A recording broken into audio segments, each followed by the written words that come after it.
force for wrongdoing. Even though we have all the evidence, even in our case, that they falsified the evidence, etc. We had more evidence to prove that they were guilty of what they did, and they done it deliberately. And there's no argument about, oh, the police made a mistake. Bullshit.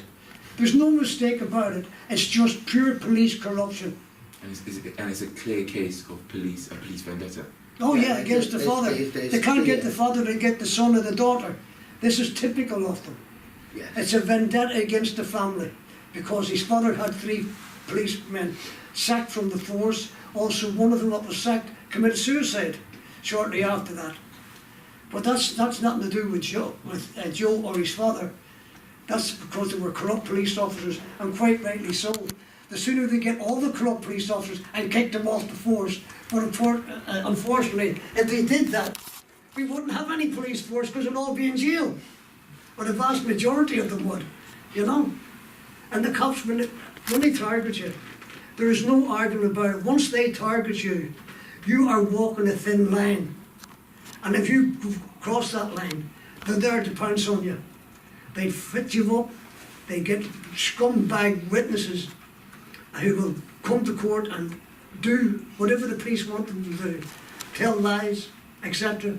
Because most of these witnesses you will find have already got criminal charges pending.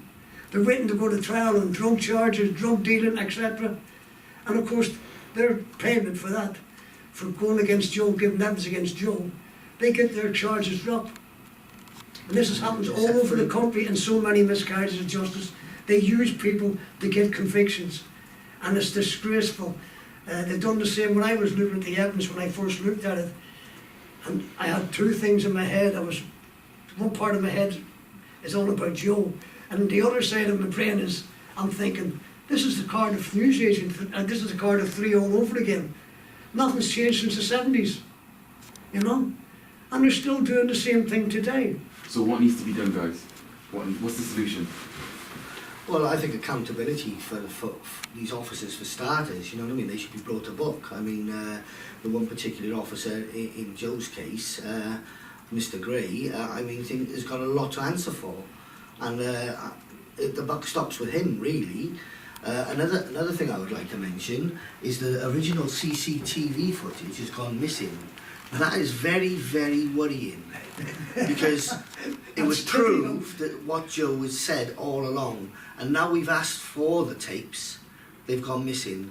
Now that to me shows guilt on the part of the police. Yeah. Because, you know, if Is it typical? I mean, Paddy, It's typical. Is this? yeah, it is typical. In my particular case, that an alleged confession on a piece of paper went missing.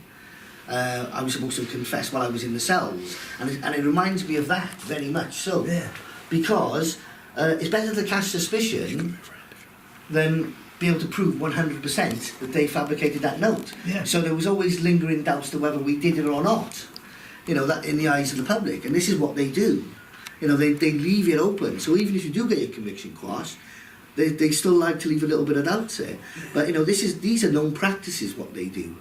And this is what they've done with Joe, and we know this. And I will say this, we will be launching a campaign for Joe. We will be fighting until he gets his name cleared. And it doesn't matter how long that takes, we will do that. I was just going to say, I mean, what can we expect from you guys over the next coming weeks and months? Well, the most important thing at the moment is to gather as much evidence as we can. And of course, as Mike said, the original CCTV footage has gone missing. This is typical in so many miscarriage of justice cases. You will find that in respect of certain evidence,